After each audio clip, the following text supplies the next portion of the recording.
Ciao ragazze mie e ragazzi miei e bentornati sul mio canale. Allora, booster di fiducia, di vitamine e di fede. Voglio dedicare un video a questa testimonianza grandiosa. Come ho detto alla nostra sorella che me l'ha inviata, grazie, grazie, grazie, grazie, grazie per esserti messa al servizio. Con la tua dedizione, la perseveranza, l'amore, la disciplina e lo studio ha sciolto un karma importantissimo.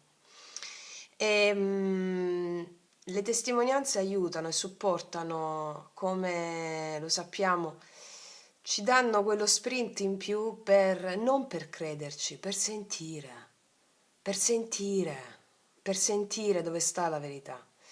E quindi io vi voglio subito leggere questa testimonianza bomba, bellissima, da pelle d'oca. Da pelle d'oca. Bellissimo. Allora, iniziamo subito. Booster di fiducia, di manifestazione. Francesca Cara avevo spedito a metà, sì, perché mi aveva mandato 2 mail separate. Allora, ecco la mia manifestazione straordinaria. Cara Francesca, cara sorella mia, dopo 3 anni di studio quotidiano, di battaglie feroci e insanguinate con l'ego, sono qui a scriverti. Perché voglio testimoniare a tutti, soprattutto a chi dice che non funziona mai nulla, quello che mi è successo. Parto da un inizio non troppo lontano, una torre che mi è cascata tra capo e collo il 15 luglio di quest'anno.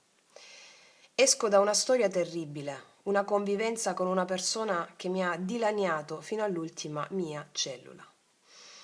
Ho sempre studiato con te, ti seguo dal 2021 e ti confesso che tantissime volte non riuscivo a capire fino in fondo i tuoi concetti, perché ho compreso in seguito che, fino a 3 mesi fa, mi ostinavo a volerli capire con la mente razionale. Quando vi dico sempre, lasciate che i concetti che vi passo lavorino dentro di voi. Non dovete capirli con la mente, ma dovete sentirli.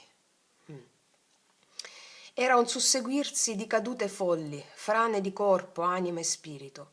Addirittura ci sono stati periodi in cui mi rifiutavo di aprire YouTube perché non ne volevo più sapere. Ok? Poi ero convinta di essere sbagliata io, ma qualcosa, una forza misteriosa, mi spingeva ogni volta a ricominciare. Quella si chiama anima. Io e lui convivevamo da 6 anni, io con una figlia avuta da una precedente relazione e lui con 3 figli avuti dal suo matrimonio con un'altra donna.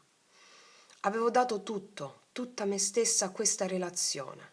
Volevo avere una famiglia a tutti i costi. Un errore clamoroso. O meglio, un'esperienza necessaria voluta dalla mia anima perché imparassi qualcosa che ora, che non ragiono finalmente più da vittima, considero il mio più prezioso tesoro.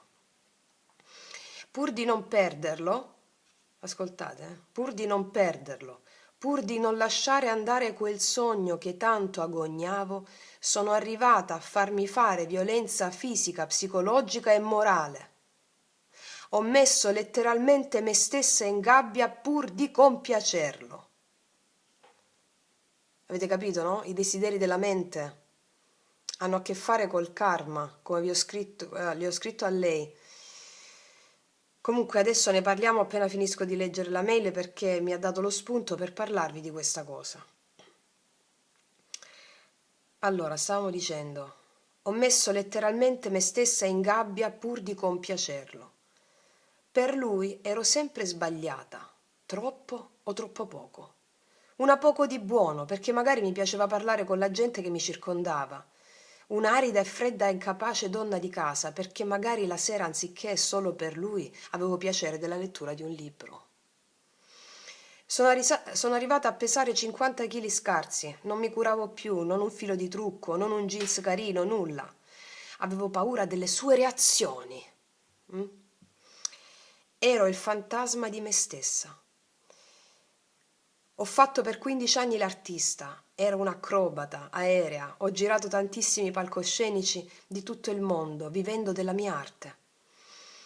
Ero un fuoco vivo, eppure mi stavo spegnendo. Una voce dentro di me mi diceva che dovevo rispettare me stessa, che non potevo vendermi così. Ma la paura di essere me stessa era troppa. E se lui mi avesse lasciato? E se lui non mi avesse accettato davvero? Io sapevo che era la strada sbagliata, ma la mia anima a me lo urlava, ma io continuavo ostinata nella strada egoica. Il trattenere, no, lo voglio, questa cosa è mia, e non lasciare fluire. E più lo compiacevo, più perdevo me stessa e peggio era. Dopo mesi, anni di sopportazione, arrivano le violenze. Iniziavano gli effetti degli studi notturni sui tuoi video, perché ho iniziato a reagire. Anche se il concetto della realtà fuori, realtà dentro non era ancora chiaro per me. A maggio scopro che aveva un'altra. A luglio prendo mia figlia e scappo da mia madre. E lì la luce.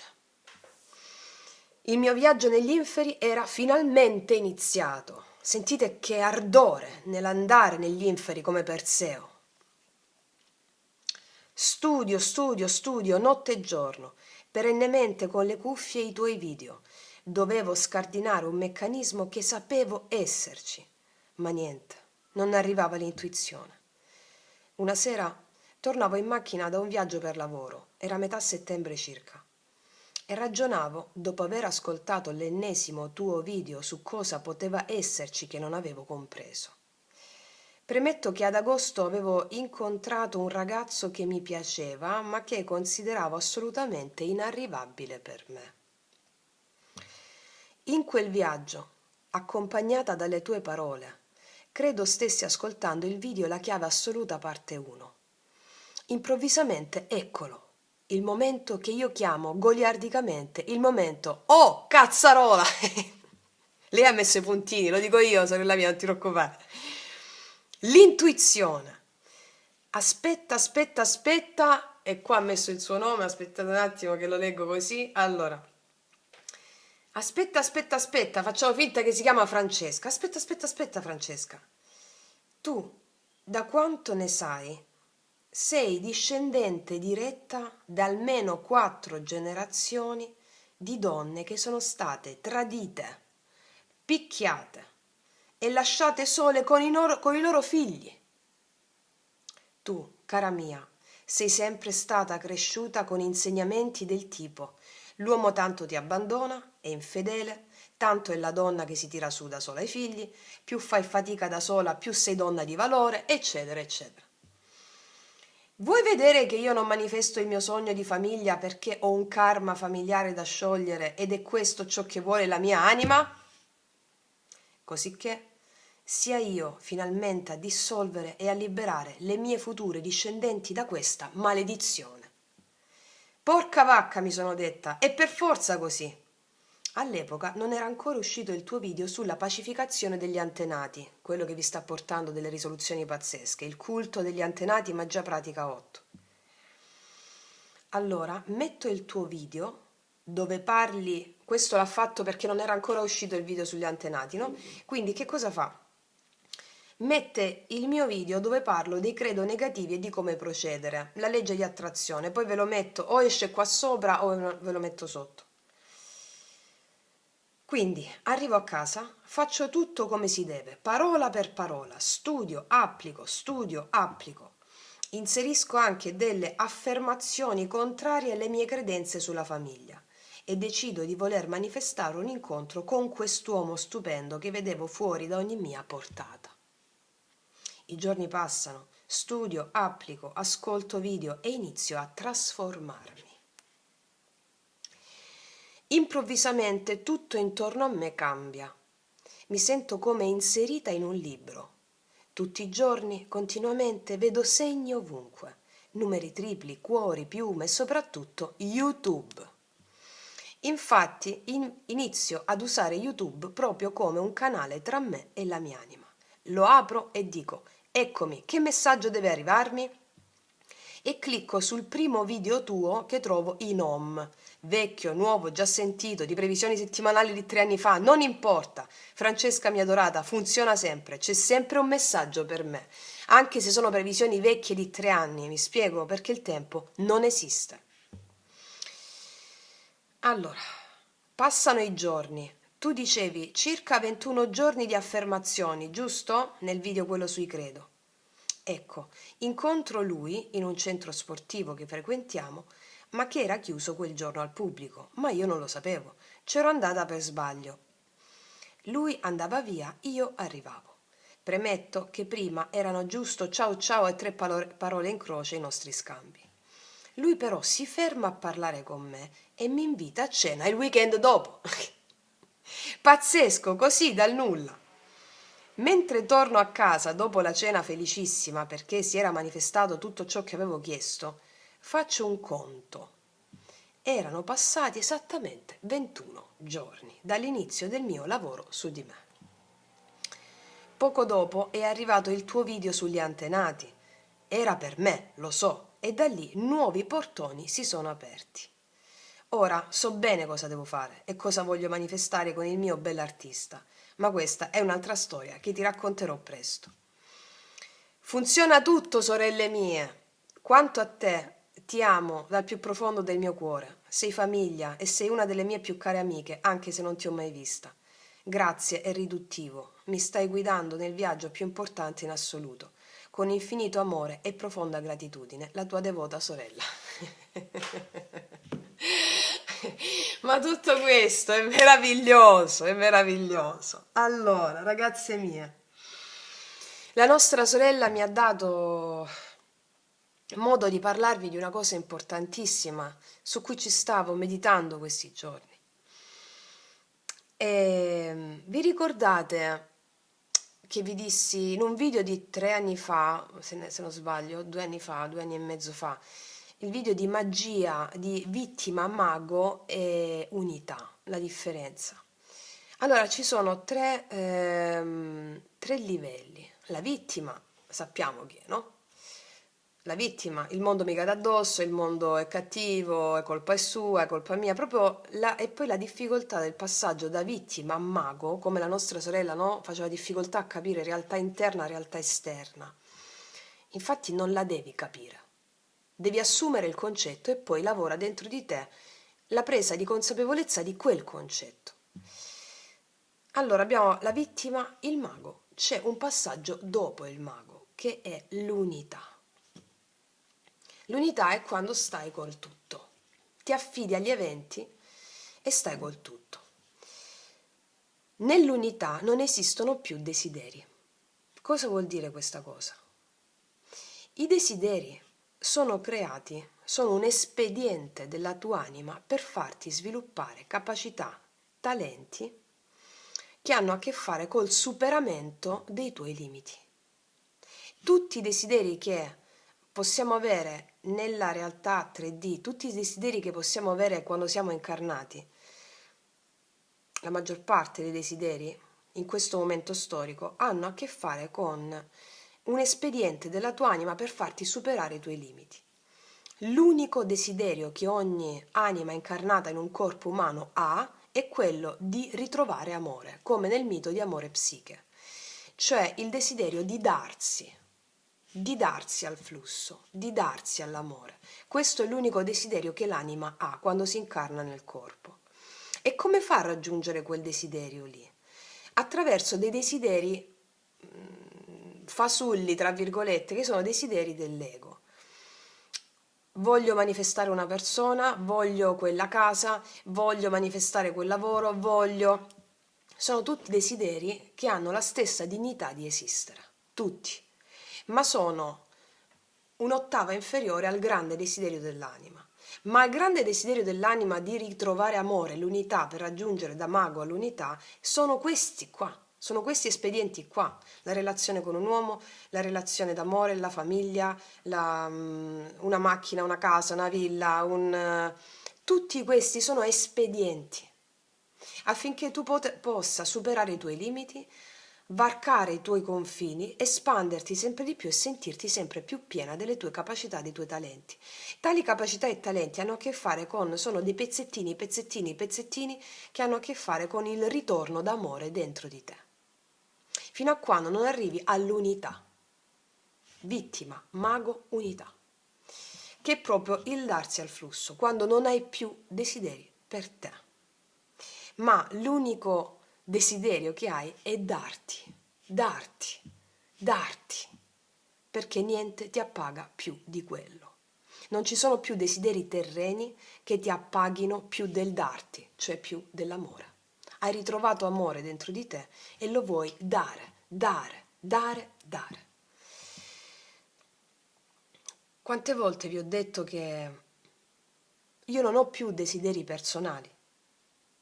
E quando mi arrivò questa sensazione, fui un po', cioè rimasi un po' scioccata, perché dissi, la mia mente razionale disse, adesso che fai? Cioè, mica hai finito di vivere, non hai più desideri però, e adesso che faccio? Cioè, mi sentivo in pace, mi sentivo in pace. Ecco, l'unico desiderio che ho è darmi, perché questo darmi, questo dare, dare tutto quello che sono al servizio, mettermi al servizio, mi appaga più di qualsiasi desiderio abbia mai potuto avere nella vita, prima di arrivare a questo stato di coscienza. È un percorso, è lo stesso percorso che faremo tutti. Allora, i desideri, volevo spiegarvi questa cosa prendendo in esame nella mia tesi di laurea in naturopatia, alla sezione quando spiego la mente causale, la mente razionale, mente causale, quando spiego i corpi dell'uomo, vi parlo di kama, manas, i desideri legati alla parte, ve lo dico in soldoni, spicciolo, allora ci sono i desideri legati alla parte umana, quando vengono adempiuti tali desideri, o meglio, le capacità e i talenti che si manifestano, che si sviluppano grazie al perseguimento di quei desideri, anche se magari non li raggiungi, attenzione, però è l'impegno che dai nel farlo, pian piano tu acquisisci il potere spirituale, cioè le capacità e i talenti. L'obiettivo è l'assenza di desideri, che per chi ha ancora tanti desideri non è comprensibile questa cosa, perché è come se dicessi, che palle, e poi che fai? Quando sentivo i grandi maestri parlare di questa cosa, io dicevo io stessa, ma che palle questo, che fai? Allora non ti annoi, non c'hai desideri da perseguire? No, non lo potevo capire, perché ancora dentro non avevo le chiavi, non avevo i file accesi di quella cosa. È l'esperienza che mi ha portato a comprendere cos'è questa cosa, l'assenza di desiderio personale.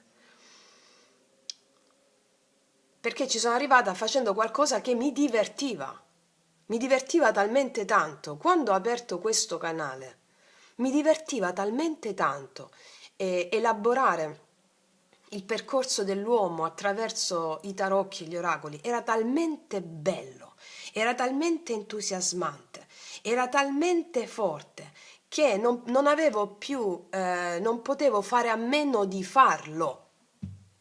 Era talmente forte, entusiasmante, era talmente coinvolgente che è così eccitante che non potevo farne a meno. E quella creazione, quel divertimento è diventata la nostra comunità. È diventata una comunità a sostegno della consapevolezza, della verità e della luce, al sostegno della nuova età dell'oro. E siamo diventati un impero. Incorruttibile. Tutto è nato per gioco. E il gioco è la chiave della vita. Divertirsi è la chiave della vita. Perché? Perché la creazione è un atto erotico tra anima ed eros.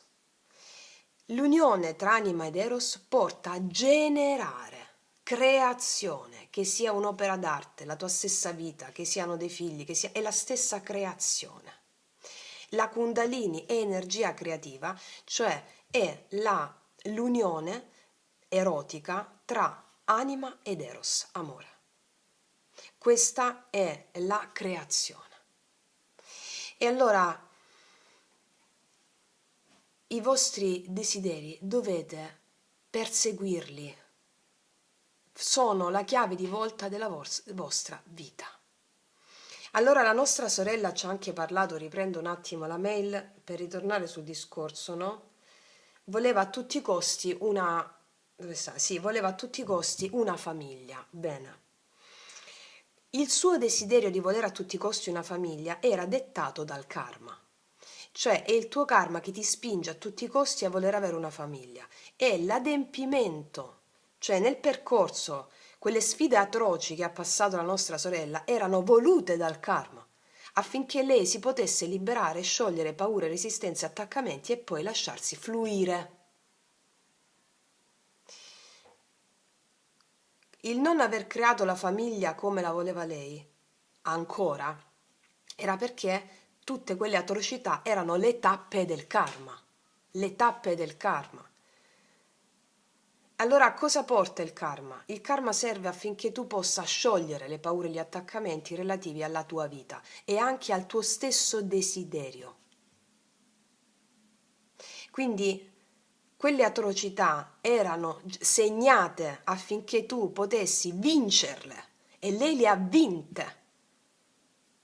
E adesso potrà realizzare e creare la famiglia che la sua anima vuole per lei. Senza più l'attaccamento, come ci ha scritto lei. Aspetta, riprendo la mail un attimo. Così che... Dove sta? Scusate un attimo. Non lo sto trovando. Allora, no. Ok. Lei ha capito che la sua esperienza necessaria voluta dalla sua anima era perché imparasse qualcosa, affinché lei sciogliesse l'attaccamento relativo al suo desiderio attraverso le atrocità e potesse fluire verso quella famiglia che le spetta per diritto divino. Adesso non ha più attaccamento sul senso del desiderio della famiglia. Ok. E poi soprattutto... pur di compiacere, pur di non perdere l'altra persona, ok? Allora, l'altra persona è proprio lo specchio, no? Lo specchio è l'attore del karma, l'attore della tua scena, affinché tu potessi fare cosa? Affinché tu potessi veramente iniziare ad amarti. Amarti cosa significa? Darti alla tua vera natura. Lei è un artista, si stava spegnendo. Per ora funzionale quel percorso, mi spiego. Adesso lei avrà integrato delle capacità, dei talenti che prima non aveva. E quindi ricordiamo anche che ci ha detto del karma familiare. E certo, noi siamo il prodotto della nostra genia e siamo gli artefici del nostro destino. Quel culto degli antenati, per il 90-95%, tutte le problematiche che abbiamo o il fatto che non riusciamo a realizzare qualcosa, magari è tutto bello, tutto pronto, non riusciamo a realizzarlo, è perché c'è un nodo karmico che viene dagli antenati. Ragazze mie e ragazzi, quel culto degli antenati, quando l'ho appresi per la prima volta, fu l'eureka, l'illuminazione. Dissi, cazzarola! E sono iniziati a sciogliersi cose enormi, non solo su di me, su mia madre, su mio padre, sulla mia famiglia. Quindi, come vi ho spiegato in quel video, l'evento che si ripete, perché si ripete? Perché la tua anima ti sta dicendo fermalo, scioglilo, lo vuoi sciogliere o no? Ok? Allora, darsi a quello che accade, darsi a quello che accade, non pretendere di controllare ciò che accade. La nostra sorella stava controllando, voleva controllare, voleva la famiglia perfetta a tutti i costi, allora controllava. Come la controllo? Lo controllo annullando me stessa. Lo controllo facendo quello che vuole lui. Lo controllo, controllo questa situazione. No, lascia fluire, fluisci. Fluisci. Tu vuoi quel desiderio? Bene, fluisci agli eventi. E poi pian piano ci si sposterà tutti verso l'unità. L'unità è l'assenza di desideri. Il solo desiderio che si ha è l'amore, cioè il darsi. Ma tutti i desideri che avete hanno tutti in egual misura la stessa dignità di esistere. Che sia una macchina super figa, che sia una villa con 7 piscine, non lo so. Poi come caspita le pulite, vabbè.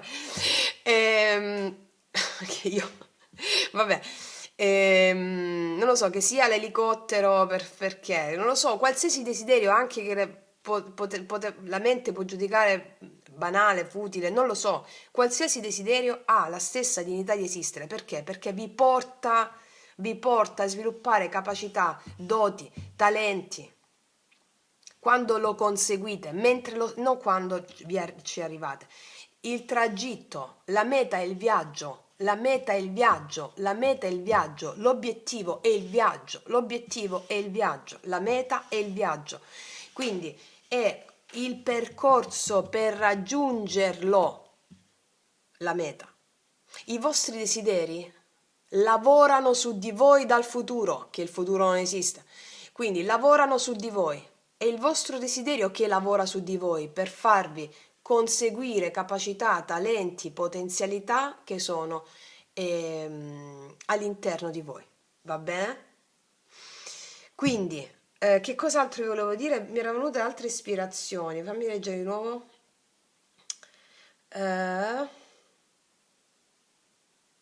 Sì, avete dei desideri? Ok. Il punto è darsi agli eventi che accadono con fede impeccabile. Ricordiamo che per realizzare, o meglio, ci sono degli eventi disastrosi, distruttivi, che sono voluti dal karma. Non ci scappi, ok? Non puoi scappare, altrimenti si ripete. Cosa puoi fare tu? Hai il libero arbitrio, però. Qua ci hanno dato il grande potere. Il grande potere della fede ti hanno dato. E il libero arbitrio. Il libero arbitrio è soltanto relativo a questo. Come ti approcci agli eventi che accadono? Come ti approcci? Scegli la vittima o scegli il mago?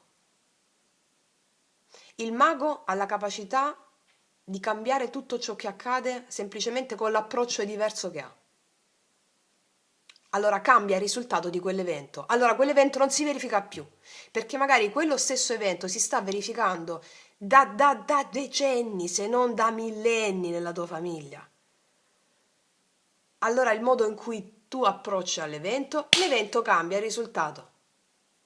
La nostra sorella ha fermato un karma, ha fermato l'evento, ha fermato il grosso dell'evento.